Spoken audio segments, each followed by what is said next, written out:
Hey, salut à tous!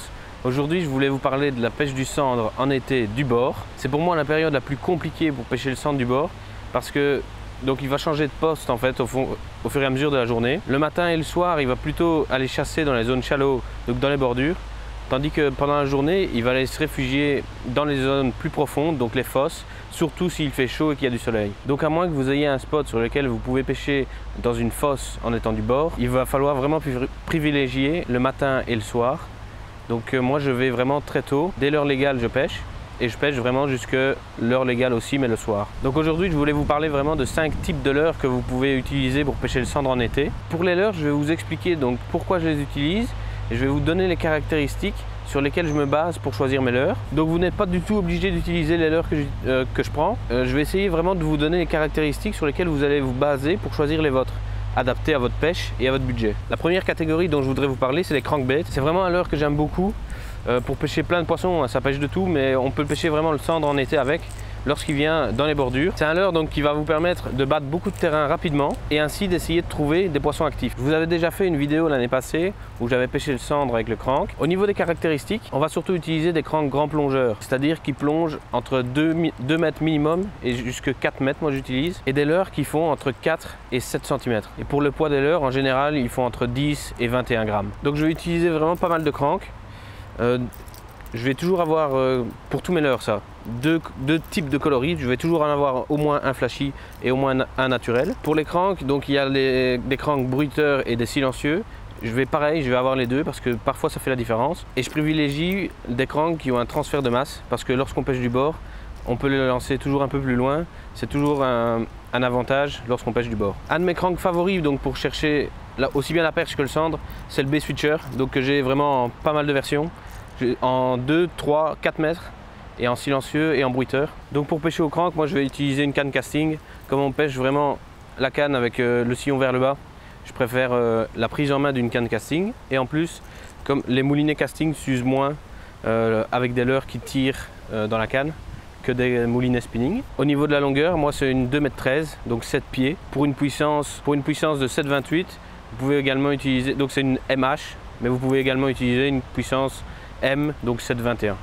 Donc pour l'animation, pour le crank, c'est assez simple, hein. Le crank, il n'y a rien de plus simple, c'est donc vous lancez sur la zone que vous voulez prospecter et vous allez mouliner de façon linéaire, constamment, pas trop rapidement, pas trop lentement. C'est assez difficile de vous décrire la vitesse à laquelle il faut pêcher, mais de toute façon vous allez voir, faut essayer plusieurs vitesses et quand vous allez prendre des poissons, restez à cette vitesse-là, quoi. Donc pour ça, pour pêcher au crank, c'est quand même très facile, c'est un des leurres les plus faciles à pêcher. Et donc ce que je vais faire aussi beaucoup donc l'été comme ça, c'est donc pêcher les bordures. En général, les poissons sont dans le bord. Donc ce que je fais, c'est que je lance simplement comme si j'allais pêcher en plein eau. Et puis je bloque mon moulinet donc et je vais simplement marcher donc le long. Donc vous allez lancer et vous allez simplement marcher le long du bord. Pour la vitesse, il faut sentir votre leurre travailler. Et en général, le crankbait, c'est assez facile, vous allez le sentir. Si vous ne le sentez pas dans la canne, c'est que vous n'allez pas assez vite. Et si vous le sentez trop fort dans votre canne, s'il tire trop, c'est que vous allez trop vite. Le deuxième type de leurre dont je voulais vous parler, c'est les jerks. Donc c'est vraiment des leurres que j'aime bien utiliser en été pour pêcher les bordures. Lorsque le matin ou le soir, vraiment les sandres viennent chasser et n'hésitent pas à monter sur des leurres. Donc c'est une pêche assez rapide, un peu plus dynamique que de simplement pêcher au leurre souple. C'est une pêche que j'aime vraiment bien pratiquer. Donc je vais utiliser des jerks entre 8 cm et 12 cm. Ils sont tous suspending. Et donc je vais utiliser des jerks qui vont presque pas plonger, donc qui vont pêcher entre 50 cm et 1 mètre sous la surface. Et aussi des jerks qui vont plonger jusque 3 mètres comme celui-ci. Donc c'est le 110R+2 et donc ces différents jerks vont me permettre de pêcher différents spots suivant la profondeur. S'il y a moins de 2 mètres d'eau, je vais plutôt avoir tendance à utiliser des jerks qui ne vont pas beaucoup plonger. Par contre, s'il y a 3 ou 4 mètres d'eau, je vais utiliser ce genre de jerk. Donc c'est pareil que pour les cranks. Les jerks avec un gros transfert de masse comme ce 110R vont permettre de lancer un peu plus loin et donc de prospecter plus de terrain. Quand on pêche du bord, c'est vraiment toujours un avantage. Et encore une fois, j'en ai toujours qui sont silencieux et j'en ai d'autres qui sont bruiteurs. Ça peut permettre de déclencher certains poissons qui ne mordraient pas sur un des deux types. Vous avez sans doute vu dans une de mes précédentes vidéos cette année où j'avais pêché un sandre comme ça au jerk le long des bordures. Lorsque je vais pêcher au jerkbait, donc je vais vraiment utiliser une animation très classique pour ce type de leurre. Donc je vais simplement lancer Je vais faire quelques tours de manivelle pour le faire descendre à la profondeur de nage. Et puis je vais faire des jerks ou des twitch. Ça dépend, vous pouvez faire les deux suivant la force donc, que vous allez mettre. Donc en général ce que je fais c'est que j'en fais un, je fais une pause. Sinon vous pouvez en faire deux. J'en fais entre 1 et 3 d'affilée, suivi de pauses. Et en général je fais des pauses allez, entre 1 et 5 secondes en été. Et on le fait toujours l'animation, enfin en tout cas moi je le fais canne basse. Le troisième type de leurre, donc c'est les chatterbait. C'est encore un leurre qui va me permettre de prospecter pas mal de terrain et tout en envoyant de fortes vibrations. Donc j'utilise des chatters entre 10 et 17 grammes. On peut même monter un petit peu plus, mais je trouve que pour le cendre en général sur mes spots, j'utilise pas plus que ça. Il y a de plus en plus de marques qui vous en proposent et c'est vraiment un leurre que j'utilise de plus en plus. Lorsque je pêche le cendre, je vais pratiquement toujours l'associer donc avec un trailer. Je vais varier mes trailers, donc ici par exemple c'est un grub de chez Fox. Je vais mettre parfois des plus petits grubs, je vais mettre des finesses ou des shads avec une fine caudale. En variant les trailers, je vais ainsi pouvoir varier la vitesse à laquelle il va redescendre au fond. Donc plus vous allez mettre un trailer qui va brasser de l'eau, plus la nage va être ralentie. Mais plus vous allez vouloir pêcher vite ou avoir une action nerveuse, plus j'aurai tendance à favoriser un finesse qui va justement pas brasser d'eau et donc pas freiner le chatterbait. Pour le chatter, je vais utiliser donc la même canne que j'utilise pour le crank, donc en 2,13 m puissance M ou MH et plutôt une casting comme on a la canne vers le bas. Pour l'animation donc au chatterbait, je vais pêcher vraiment proche du fond, hein. Donc c'est un leurre qu'on peut pêcher de plein de manières différentes, c'est un leurre vraiment très polyvalent. Mais pour le cendre en particulier, donc je vais lancer. En général, je pêche pas plein eau, je pêche le long des bordures. Je vais laisser aller au fond. Et après, soit vous faites un linéaire lent. De toute façon, vous allez le sentir vibrer. Donc dès que vous le sentez vibrer, ben, c'est bon, c'est qu'il nage. Soit je vais reprendre, et puis je vais reprendre contact avec le fond assez régulièrement. Ce que vous pouvez faire aussi, donc c'est des animations en dents de scie. Surtout si vous mettez en trailer une écrevisse, ça peut être pas mal. Vous laissez retomber au fond. Vous donnez un petit coup de sillon. Vous allez sentir le chatter vibrer un petit peu et vous le laissez retomber direct au fond. Ça peut être sympa donc pour le cendre. Et sinon vraiment un simple linéaire le long des bords. On peut même le pêcher donc comme les leurres souples, comme les cranks, à la traîne, le long des bordures.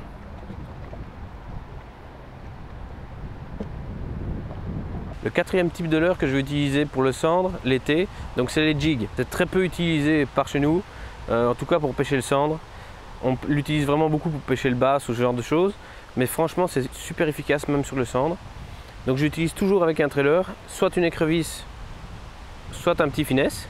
Pour les jigs, je vais avoir tendance à utiliser des modèles entre 7 et 14 grammes suivant la profondeur et le courant. Et c'est un leurre que je vais vraiment utiliser pour faire les bordures, pêcher vraiment sur des postes précis, comme vous avez pu le voir dans une des précédentes vidéos où je pêchais entre des bateaux au jig. Donc c'est vraiment pas mal comme leurre je trouve, parce que ça permet vraiment d'insister sur le spot sans avoir à bouger beaucoup votre leurre. Et donc lorsque vous n'avez pas beaucoup de place pour faire bouger votre leurre, c'est le genre de leurre qui fonctionne très très bien. En trailer, donc j'utilise des écrevisses. J'aime vraiment bien les modèles de chez OSP et les Megabass. Mais encore une fois, à partir du moment où c'est une écrevisse, vous choisissez un peu le modèle qui vous plaît et qui convient à votre budget. Quand je pêche au jig, j'aime bien utiliser des coloris naturels, donc assez imitatifs, surtout sur mes trailers pour les écrevisses, ou alors carrément du noir lorsque les eaux sont sales. Je n'utilise pas beaucoup de jig flashy, mais plutôt si les eaux sont sales, plutôt du noir ou un coloris très sombre. Donc pour le jig, c'est vraiment un leurre que je vais pratiquement pas utiliser en plein eau, mais presque exclusivement pour pêcher les bordures, les obstacles ou entre les bateaux. Et donc je vais vraiment, en général je le lance pas très loin, surtout si vous pêchez entre les bateaux, en général vous n'allez pas le lancer loin. Vous le laissez simplement aller au fond. Et il y a deux animations que je fais en général, c'est que soit je prends contact avec mon jig et je fais une traînée tout doucement le long du fond pour vraiment le faire gratter. Ça c'est la première animation. Et donc vous allez vraiment sentir votre jig frotter le fond, quoi. Et la deuxième animation que vous pouvez faire, donc c'est faire simplement une animation jig classique, donc c'est avec des petits, le faire sauter en fait votre jig le long du fond et puis le laisser retomber au fond et faire des pauses. C'est toujours, enfin ouais, c'est pratiquement toujours en tout cas à la pause que le poisson va le prendre. Donc il faut toujours rester bien en contact avec votre jig, mais vraiment faire des pauses sur le fond. Et le dernier type de leurre dont je voulais vous parler, c'est simplement les leurres souples avec un shad. qui est un indispensable pour le cendre à n'importe quelle saison. Peut-être trop utilisé parfois, les gens pêchent pratiquement le cendre qu'avec ce leurre-là. Or qu'il y a quand même pas mal de possibilités, surtout l'été. Au niveau de la taille des leurres, en été, j'ai plutôt tendance à diminuer un petit peu mes tailles. Donc j'utilise une taille que j'adore vraiment, j'utilise vraiment beaucoup, c'est la taille 3,5. C'est pour moi en fait la taille un peu anti-capot l'été, parce que c'est une taille qui va vous permettre de pêcher presque n'importe quel type de poisson carnassier, sans trop sélectionner la taille. C'est-à-dire que vous pouvez aussi bien prendre une perche de 25 cm qu'un centre de 80. Et il y a énormément de marques maintenant qui commencent à faire cette taille-là, donc 3 pouces et demi, c'est environ entre 8 et 9 cm. Et pour la tête plombée, donc en été, je pêche en général assez léger, parce qu'il n'y a pas beaucoup de courant. Donc en général, mes TP, c'est entre 5 et 10 grammes. Donc au niveau des TP, si j'avais une chose à vous recommander, ce serait les TP de chez Spro. Parce que c'est vraiment super important d'avoir un bon hameçon, et elles sont montées avec des hameçons Gamakatsu. Et en plus, elles sont vraiment pas chères.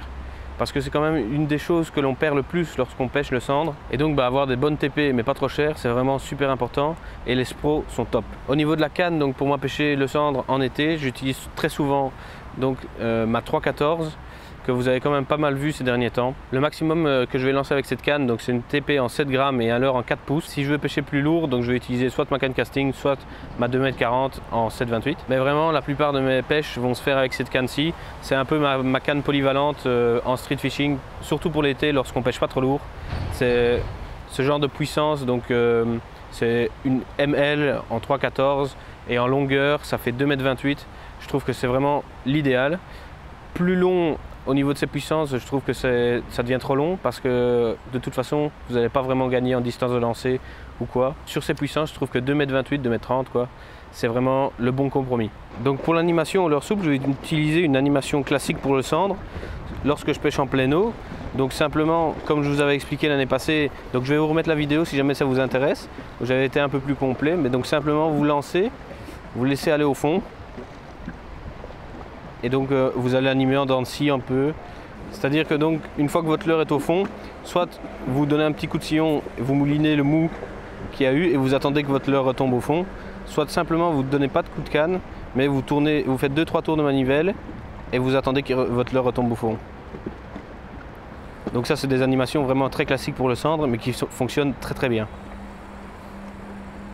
La deuxième chose que je fais beaucoup l'été, donc c'est pêcher le long du bord. C'est-à-dire que donc je vais lancer une vingtaine de mètres, à peu près, vraiment le long du bord, et je vais me mettre à marcher le long du bord. Donc tout doucement, un peu à la même vitesse que si jamais vous ramenez au moulinet. Et tous les 10 mètres, je vais faire une pause pour que mon leurre retombe au fond, pour être sûr de bien pêcher proche du fond.